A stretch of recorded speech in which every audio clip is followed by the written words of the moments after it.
All right, y'all, before we get started, let's give some love to our sponsors, and that means our good friends over at distilleryproducts.com. They are some of the leaders in laser etched glassware, and guess what? When you work with them, you get them at wholesale pricing. I'm not lying. That's a heck of a lot cheaper than you're going to find anywhere else. Reach out to me. I would love to get you in touch with Carson, Janie, Vicky, and all the good folks over at distilleryproducts.com. They are where we get our glassware from, and chances are most of the distilleries you go to use them as well. They have awesome glasses besides just the Glen. Feel free to reach out to me. I will get you in touch with them, and then you can go on their website, browse, and see for yourself. Check them out, distilleryproducts.com. Today's show is also sponsored by our friends over at Orca Coolers, who are ready to help you make this the coolest summer ever. They have something for everyone from American-made, lifetime guaranteed hard side coolers to stainless steel whiskey barrel tumblers that are going to elevate your drinking experience. Some of you may have seen on social media recently, we just got a new cooler. His name is Willie. He is going to come with us whenever we go visit distilleries. Thank you to Orca for giving us that. The cooler's super cool. I love it. It's hard. It's proof, means I can't even get into it. It's going to keep whatever is in your cooler cold for days. It will retain ice for days. And those whiskey barrel tumblers, man, they are it looks like you're actually drinking from a whiskey barrel. What better way to be the envy of your barbecue by either getting one of those coolers or getting one of the tumblers? People are going to come over and go, man, where'd you get that? You're going to say Orca. Use code DADS20 for 20% off of your order. That is code DADS20 for 20% off your order. Orca's there for all of life's adventures. Get an Orca and take them on some adventures with you. Today's show is also sponsored by Action 24/7. You want action? Get in on the action. They are Tennessee's only sportsbook by Tennesseans for Tennesseans, and it is Masters Week. You know you want to go to Action 24/7. Put in code DADS100. They will match up to $100 of your first deposit. We're just coming off March Madness. So much stuff going on. Sports are really back in full force. And what better way to get into April than the Masters? One of my favorite tournaments, one of my favorite weeks every year, and there are so many different angles. Go ahead and go to action247.com to get in on the action. There's so much stuff going on between the Masters, baseball, basketball, hockey. You want action, you know where it is. Action247.com. Use code DADS100.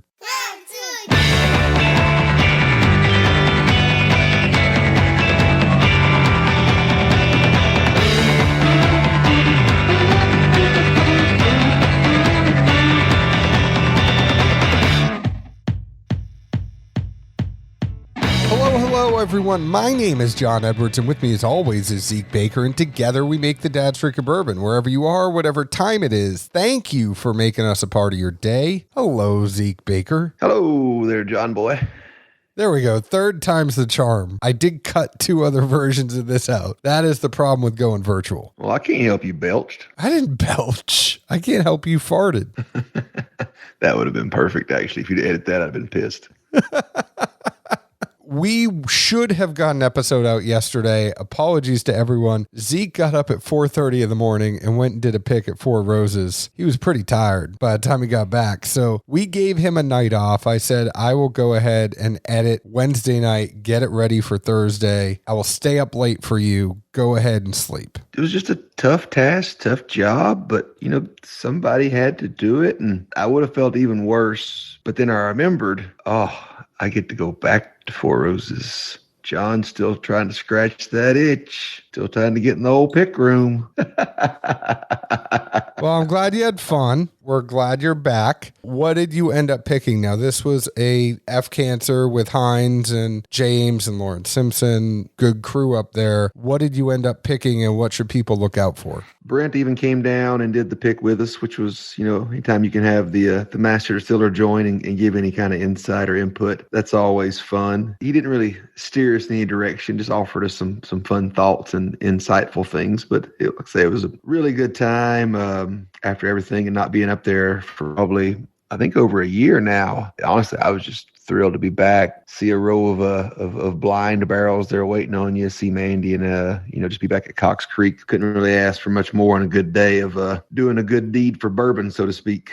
Well, we're glad you did, but what'd you end up picking? So we picked a 10-year, 0-month, 6th tier OESS F. Interesting. I will say we had 9 barrels in the lineup. I think only one recipe was missing. OBSK, it looks like, as I glance back over the sheet. And honestly, out of those 9 barrels, we narrowed it to 3, did a blind, picked the winner from there. It was pretty funny because the first time through, Mike definitely loved that OESF, which we didn't know what it was. He just loved number 3. And it wasn't quite my cup of tea, but we went back and forth along with James and Lauren and Brent, obviously, and ended up putting that and 2 other ones in a decision-making blind. And from there, when we came back in the room and tried everything, it was just hands down the, pretty much unanimous winner without much debate or thought. I was really surprised how much it seemed to just kind of change your move. And all I could immediately think about was, a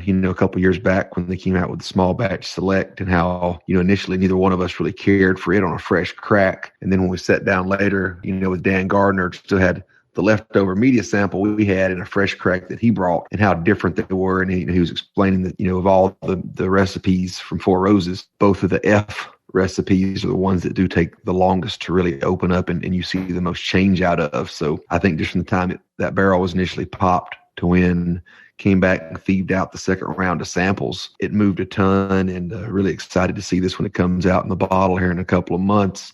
Obviously, if you hear this and happen to end up with one or have an F in general, crack it, give it some airtime before you come back and pass judgment on it. Not necessarily true for all whiskeys or even all Four Roses, but if there's an F in there, I definitely recommend giving it a little bit of airtime. Agreed, and I am really looking forward to tasting this finally in a couple of months. But and even more to point out too, beating or going too far off a different path from what the show is. But out of those 9 barrels, 4, if not 5, you could have easily walked away with and been more than happy. It was really good times, really good fun to experience all the different profiles and the different things you can get out of, everything that Four Roses offers with the different recipes and whatnot, especially having been on other picks to where sometimes you only get 3 or 4 barrels and you're not even really picking one at some of those experiences. If you leave with one, sometimes it's just taking what was the least bad almost, but to have 5 out of 9 that were all different recipes, all of them, like I say, I'd have been more than happy to, slap a sticker and my name on and said, yeah, I picked this, sign the barrel. Solid testament to some of the juice coming out of that place. 100%.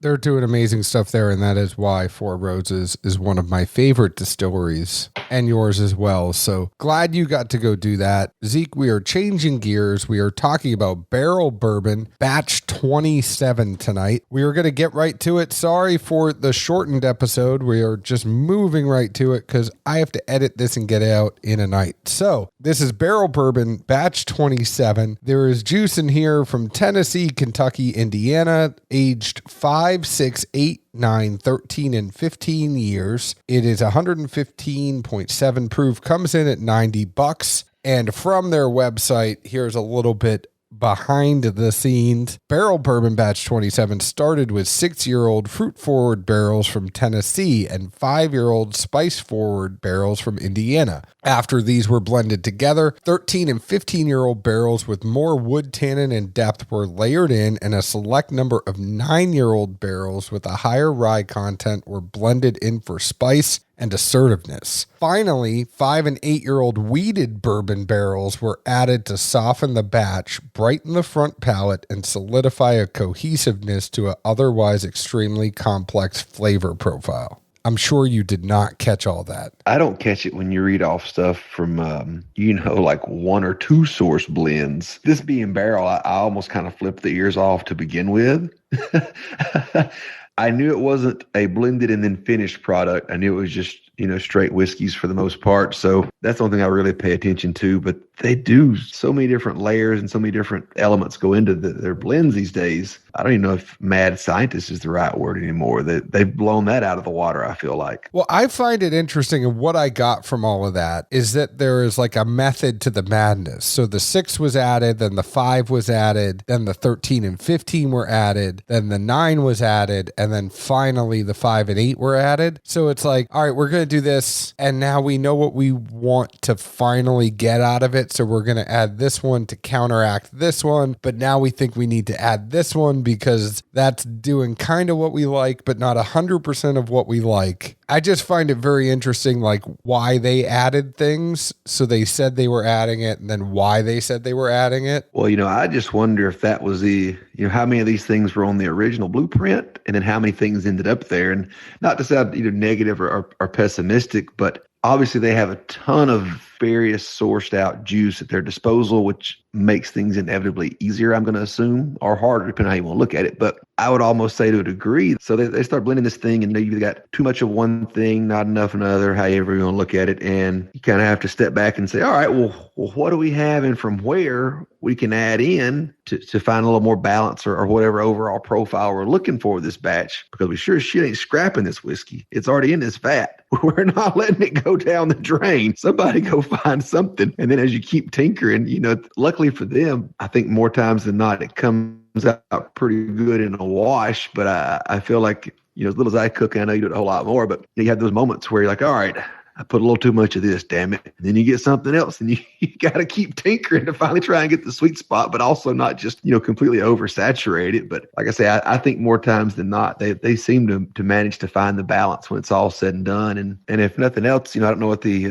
have a number for an intended yield on these things, but the more they add, the bigger the yield, the bigger the return. So, hey, it's good for business as long as it's a quality drinker. I tend to think just like you. I mean, I think they kind of had a blueprint when they first started going together, and then they realized that it might not have been 100% where they want it. And then it's like, all right, well, now we got to add this. So I think originally they had a plan, and then the blueprint changed, and they were agile, and good for them for finding other stuff to put in. Now, what I will say, and I'll let you go first, but I will say that this took a long time to open up for me because of that. You got to think when you pour this one, how many different whiskeys are in there, different sources, different mash bills.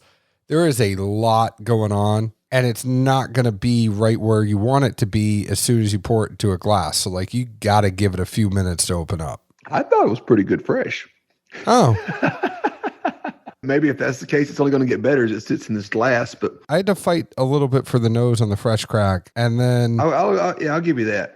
Knowing we were strapped for time, I just went ahead and tasted these straight across and decided I would circle back and do a nose. We were bullshitting, so I'll definitely agree with you there. As I'm trying to get something written down for that pretty quick, and I'm not coming up with much so far. But after you let it sit out, it really just explodes with the fruit. That was a surprising thing for me. It's like at first I'm like, this is a little faint, and then let it sit and get that air, and then I'm like, oh, that's where it is. Well, in that case, do you want to go first, or I will officially reserve my nose notes until you go, and I'll go ahead and throw some palate out there for you. I got a whole lot of apple and cherry on the nose, red fruits, floral. It's just fruity and floral, dark fruit though, cherries, apples, not a green apple, more of like a red delicious apple. Once you get that nose, it's there and it stays there. And then you bring the glass up to your nose and you're like, oh man, that's full. But at first it's very thin on the nose. Taste for me, a lot of cherry, some spice that really tingles the front of your mouth. On that first sip, but I'm not talking about now, but that first sip, it had a little bit of a chalky mouthfeel, but as I let some air get to it, that went away for me. Just super, that mouthfeel for me, that mouthfeel that just completely coats your mouth. Lots of honey, caramel, but cherry and spice. I think it can singe the roof of your mouth a little bit, not too much, but it's almost like that pizza feeling if you drink it too fast. But I really enjoyed it. Finish went on pretty good. Nothing to complain about there. Overall, I thought it was a really solid pour. Fair enough. Nose-wise, I would say this thing's still opening up some, so I'll just go ahead and roll with it. At the end of the day, it's the palate that matters, right? Anyway, right? Some ethanol and some really light caramels. Temp is 115.7 as far as a proof, so it's not exceptionally hot. And the ethanol coming off doesn't burn the nares. That's just kind of what comes up first. Palate-wise, I thought it came in really soft on the very front end. Picked up just a smidge of light corn that kind of made way for just a caramel vanilla blend that was, again, soft and easygoing. However, as it rounded about the halfway point, come around the curve there at the tongue. I thought it really just ramped up. I mean, it got kind of big and roared a little bit, more or less almost simultaneously. I thought it just suddenly gained viscosity, developed a noticeable rye component that wasn't too much. It was just a very good layer to come in and add complexity to it. Some oak came in behind that. It was really nice because as all that occurred, you could still sense the caramel and the vanilla and the sweet was still lingering underneath it all. And at the finish, that subtle oak hung around. There were some sparks of the sweet components that still kicked up every now and then. And the finish, I thought, hung around pretty well and was really enjoyable, honestly. I thought there was very little to complain about here at all. Totally agree with you. I think I'm a buy on this. What about you?